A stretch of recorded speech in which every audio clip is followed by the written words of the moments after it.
ದ್ವೇಷದ ಬೆಲೆಗೆ ಅಂಕಿತ ಬೇಡ, ಗವರ್ನರ್ಗೆ ಬಿಜೆಪಿ ಮನವಿ ಮಾಡಿಕೊಳ್ತಾ ಇದೆ. ಬಳ್ಳಾರಿ ಗೋಲಿ ಕೇಸ್ ಸಿಬಿಐಗೆ ವಹಿಸಿ ರಾಜ್ಯದ ಸುವ್ಯವಸ್ಥೆ ಹಾಳು ಅಂತ ದೂರನ್ನು ಕೂಡ ಕೊಡಲಾಗಿದೆ. ಬಳ್ಳಾರಿ ಗಲಭೆ ಸೇರಿ ರಾಜ್ಯದಲ್ಲಿ ಕಾನೂನು ಸುವ್ಯವಸ್ಥೆ ಸಂಪೂರ್ಣವಾಗಿ ಹದಗೆಟ್ಟಿದೆ ಅಂತ ಆರೋಪಿಸಿ ಪ್ರತಿಪಕ್ಷ ಬಿಜೆಪಿ ರಾಜ್ಯ ಸರ್ಕಾರದ ವಿರುದ್ಧ ರಾಜ್ಯಪಾಲರಿಗೆ ದೂರು ಸಲ್ಲಿಸಿದೆ. ಪ್ರತಿಪಕ್ಷದ ನಾಯಕರಾದ ಆರ್ ಅಶೋಕ್ ಅವರು ಛಲವಾದಿ ನಾರಾಯಣಸ್ವಾಮಿ ಅವರ ನೇತೃತ್ವದಲ್ಲಿ ಲೋಕಭವನಕ್ಕೆ ಬಿಜೆಪಿ ನಿಯೋಗ ಭೇಟಿಯನ್ನ ನೀಡಿತ್ತು. ಈ ಸಂದರ್ಭದಲ್ಲಿ ವಿವಿಧ ವಿಷಯಗಳಲ್ಲಿ ರಾಜ್ಯ ಸರ್ಕಾರ ವೈಫಲ್ಯ ಅಂತ ಗವರ್ನರ್ಗೆ ಅವರು ದೂರನ್ನ ಕೊಟ್ಟಿದ್ದಾರೆ. ಅನೇಕ ವಿಚಾರಗಳಲ್ಲಿ ಇವರು ವಿಫಲರಾಗಿದ್ದಾರೆ ಅಂತ ಸರ್ಕಾರದ ವಿರುದ್ಧ ದೂರು ಕೊಟ್ಟಿರೋದು. ಪ್ರತಿಪಕ್ಷ ನಾಯಕರಾದಂತಹ ಅಶೋಕ್ ಛಲವಾದಿ ನಿಯೋಗದಿಂದ ಭೇಟಿಯನ್ನ ಮಾಡಲಾಗಿತ್ತು. ಮಾಜಿ ಸಚಿವ ರೆಡ್ಡಿಗೆ ಬಿಗಿ ಭದ್ರತೆಯನ್ನು ನೀಡೋದಕ್ಕೆ ಗವರ್ನರಿಗೆ ಮನವಿ ಮಾಡ್ಕೊಂಡಿದ್ದಾರೆ. ಈ ಸರ್ಕಾರದ ಹತ್ರ ಕೇಳ್ಕೊಂಡ್ರು ಇದ್ಯಾಕೋ ವರ್ಕೌಟ್ ಆಗಲ್ಲ ಅಂತ ಕಾಣಿಸುತ್ತೆ ಅಂತ ಹೇಳ್ಬಿಟ್ಟು ಇದೀಗ ಗವರ್ನರ್ ಬಳಿ ಮನವಿಯನ್ನ ಮಾಡ್ಕೊಂಡಿದ್ದಾರೆ. ರಾಜ್ಯಪಾಲ ಥಾವರ್ಚಂದ್ ಗೆಹ್ಲೋಟ್ ಅವರಿಗೆ ಲಿಖಿತ ರೂಪದಲ್ಲಿ ಸಾಕಷ್ಟು ದೂರನ್ನ ನೀಡಿದ್ದಾರೆ. ಈ ದ್ವೇಷ ಭಾಷಣ ಮತ್ತು ದ್ವೇಷ ಅಪರಾಧಗಳ ವಿಧೇಯಕಕ್ಕೆ ಅಂಕಿತ ಹಾಕಬಾರದು. ಬಳ್ಳಾರಿಯಲ್ಲಿ ಶಾಸಕ ಗಾಲಿ ಜನಾರ್ದನ ರೆಡ್ಡಿ ಹಾಗೂ ಅವರ ಕುಟುಂಬದ ಮೇಲೆ ನಡೆದ ಫೈರಿಂಗ್ ಪ್ರಕರಣವನ್ನ ಸಿಬಿಐಗೆ ತನಿಖೆಗೆ ವಹಿಸುವ ಜೊತೆಗೆ ಅವರಿಗೆ ಸೂಕ್ತ ಭದ್ರತೆ ನೀಡಬೇಕು ಅಂತ ಮನವಿಯನ್ನು ಕೂಡ ಮಾಡಿಕೊಳ್ಳಲಾಗಿದೆ. ರಾಜ್ಯದಲ್ಲಿ ಕಾನೂನು ಸುವ್ಯವಸ್ಥೆ ಹದಗೆಟ್ಟಿದ್ದು ಡಕಾಯಿತರು, ಕೊಲೆಗಾರರು, ಭೂಮಾಫಿಯಾದ ಜೊತೆ ಸೇರಿ ಅಪರಾಧ ಎಸಗುವ ಪ್ರಕರಣಗಳಿಂದ ಇಡೀ ಕರ್ನಾಟಕ ರಾಜ್ಯ ತಲೆ ತಗ್ಗಿಸುವಂತೆ ಆಗಿರೋದು ದುರದೃಷ್ಟಕರ ಅಂತ ಬಿಜೆಪಿಗರು ಹೇಳ್ಕೊಳ್ತಾ ಇರೋದು. ಸುಮಾರು 236 ಪೊಲೀಸರು ಕ್ರಿಮಿನಲ್ ಚಟುವಟಿಕೆಯಲ್ಲಿ ಭಾಗವಹಿಸಿದ ಕಾರಣ ಸಸ್ಪೆಂಡ್ ಮಾಡಲಾಗಿದೆ. 42 ಪೊಲೀಸರು ಕ್ರಿಮಿನಲ್ ಕೇಸ್ಗಳಲ್ಲಿ ಭಾಗಿಯಾಗಿರುವ ವರದಿ ಬಂದಿದೆ. ಪೊಲೀಸ್ ಪೇದೆಯೊಬ್ಬರು 7.11 ಕೋಟಿ ರೂಪಾಯಿ ದರೋಡೆಯಲ್ಲಿ ಭಾಗಿಯಾಗಿರುವುದು ಕಾನೂನು ಸುವ್ಯವಸ್ಥೆಗೆ ಒಂದು ಕಪ್ಪು ಚುಕ್ಕೆ ಆಗಿದೆ. ರಾಜ್ಯ ಇದನ್ನೆಲ್ಲ ನೋಡ್ತಾ ಇದೆ. ಕಾನೂನು ಅಪರಾಧಗಳು ದಿನೇ ದಿನೇ ಹೆಚ್ಚಾಗ್ತಾ ಇದೆ.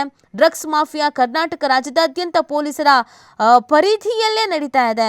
ಕರ್ನಾಟಕವು ಇವತ್ತು ಗೂಂಡಾ ರಾಜ್ಯವಾಗಿ ಪರಿವರ್ತನೆ ಆಗಿದೆ. ಹಾಗಾಗಿ ಪ್ರತಿನಿತ್ಯ ಕಾನೂನು ಸುವ್ಯವಸ್ಥೆಗಳ ಬಗ್ಗೆ ಚರ್ಚೆ ಆಗಬೇಕು. ಜನಸಾಮಾನ್ಯರನ್ನ ಬೆಚ್ಚಿ ಬೀಳಿಸುವ ರೀತಿಯಲ್ಲಿ ನಡೀತಾ ಇದೆ ಅಂತ ಇದೇ ಸಂದರ್ಭದಲ್ಲಿ ಅವರು ಅದನ್ನು ಕೂಡ ಉಲ್ಲೇಖಿಸಿದ್ದಾರೆ. ಇನ್ನು ಜಂಗಲ್ ರಾಜ್ ಬಗ್ಗೆ ರಾಜ್ಯಪಾಲರಿಗೆ ಮನವರಿಕೆ ಮಾಡಿಕೊಟ್ಟಿದ್ದಾರಂತ ಅಶೋಕ್ ಅವರು. ರಾಜ್ಯಪಾಲರಿಗೆ ಮನವಿ ಸಲ್ಲಿಸಿದ ಬಳಿಕ ಸುದ್ದಿಗಾರರೊಂದಿಗೆ ಮಾತನಾಡಿದ ಪ್ರತಿಪಕ್ಷದ ನಾಯಕ ಆರ್ ಅಶೋಕ್ ಅವರು ಕರ್ನಾಟಕದಲ್ಲಿ ಕಾನೂನು ಸುವ್ಯವಸ್ಥೆ ಇಲ್ಲದೆ ಜಂಗಲ್ ರಾಜ್ ಆಗ್ಬಿಟ್ಟಿದೆ. ಈ ಬಗ್ಗೆ ರಾಜ್ಯಪಾಲರಿಗೆ ನಾವು ಮನವರಿಕೆಯನ್ನು ಮಾಡಿಕೊಟ್ಟಿದ್ದೀವಿ ಅಂತ ಹೇಳಿದ್ದಾರೆ. ಹಾಗೆಯೇ ಕರ್ನಾಟಕವನ್ನ ಗೂಂಡಾ ರಾಜ್ಯದಿಂದ ಕಾಪಾಡಿ ಅಂತ ಕೂಡ ನಾವು ರಾಜ್ಯಪಾಲರ ಬಳಿ ಮನವಿ ಮಾಡ್ಕೊಂಡಿದ್ದೀವಿ ಅಂತ ಹೇಳಿದ್ದಾರೆ.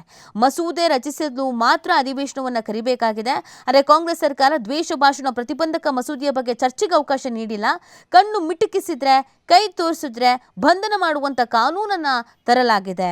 1975ರಲ್ಲಿ ಮಾಜಿ ಪ್ರಧಾನಿ ಇಂದಿರಾ ಗಾಂಧಿ ತಂದ ತುರ್ತು ಪರಿಸ್ಥಿತಿಯಂತೆಯೇ ಈಗ ಮುಖ್ಯಮಂತ್ರಿ ಸಿದ್ದರಾಮಯ್ಯ ತುರ್ತು ಪರಿಸ್ಥಿತಿ ಹೇರ್ತಾ ಇದ್ದಾರೆ. ಆದ್ದರಿಂದ ಇದಕ್ಕೆ ಸಹಿ ನೀವು ಹಾಕಲೇಬೇಡಿ ಅನ್ನುವಂಥ ಮನವಿಯನ್ನ ರಾಜ್ಯಪಾಲರಿಗೆ ಮಾಡ್ಕೊಂಡಿದ್ದಾರೆ. ಈ ಕಾನೂನು ಜಾರಿಯಾದರೆ ಪ್ರತಿಪಕ್ಷಗಳ ಶಾಸಕರನ್ನ ಪೊಲೀಸರು ಸುಲಭವಾಗಿ ಬಂಧಿಸ್ತಾರೆ.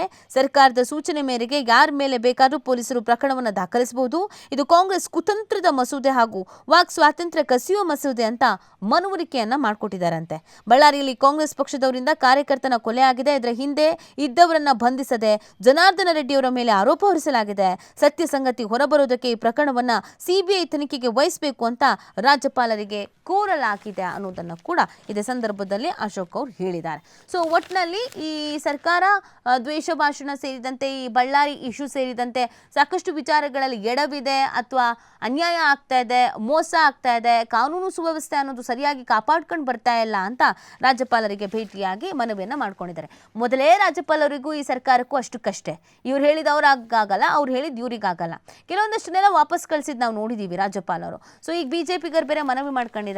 ಇನ್ನು ರಾಜ್ಯಪಾಲರು ಏನು ಡಿಸಿಷನ್ ತೆಗೆದುಕೊಳ್ತಾರೋ, ಯಾವ ತೀರ್ಮಾನಕ್ಕೆ ಬರ್ತಾರೋ, ಈ ಸರ್ಕಾರದ ನಡೆಯ ವಿರುದ್ಧ ಅಸಮಾಧಾನ ವ್ಯಕ್ತಪಡಿಸ್ತಾರೋ ಅಥವಾ ಕೆಲವೊಂದಷ್ಟು ಡಿಸಿಷನ್ಸ್ ಏನಿದೆ ಸಿಬಿಐಗೆ ವಹಿಸಬೇಕು ಅನ್ನೋದನ್ನ ಸಿಐಡಿಗೆ ವಹಿಸಿರುವಂಥದ್ದು, ತನಿಖೆ ಪಾರದರ್ಶಕವಾಗಿ ಆಗ್ತಾ ಇಲ್ಲ, ಒತ್ತಡ ಆಗ್ತದೆ, ಪಕ್ಷಪಾತ ಅಂದ್ರೆ ತಮ್ಮ ಸರ್ಕಾರ ಇರೋದ್ರಿಂದ ತಮ್ಮ ಪಕ್ಷದ ನಾಯಕರುಗಳನ್ನ, ಶಾಸಕರುಗಳನ್ನ, ಕಾರ್ಯಕರ್ತರನ್ನ ಸೇಫ್ ಮಾಡೋದು, ಅಪೋಸಿಟ್ ಅಲ್ಲಿ ವಿರೋಧ ಪಕ್ಷದಲ್ಲಿ ಇರೋರನ್ನ ಟಾರ್ಗೆಟ್ ಮಾಡೋದು, ಈ ತರದ ಆಗ್ತಾ ಇದೆ ಅಂತ ಮನವರಿಕೆ ಮಾಡಿಕೊಟ್ಟಿದ್ದಾರೆ, ಇವರು ಮನವಿ ಮಾಡಿಕೊಟ್ಟಿದ್ದಾರೆ. ಸೊ ಹಾಗಾಗಿ ಅದ್ರ ಬಗ್ಗೆ ಏನಾದರೂ ಡಿಸಿಷನ್ಸ್ಗಳು ತೆಗೆದುಕೊಳ್ತಾರೆ, ಏನಾಗುತ್ತೆ ಅನ್ನೋದನ್ನ ಕಾದು ನೋಡಬೇಕಾಗಿದೆ.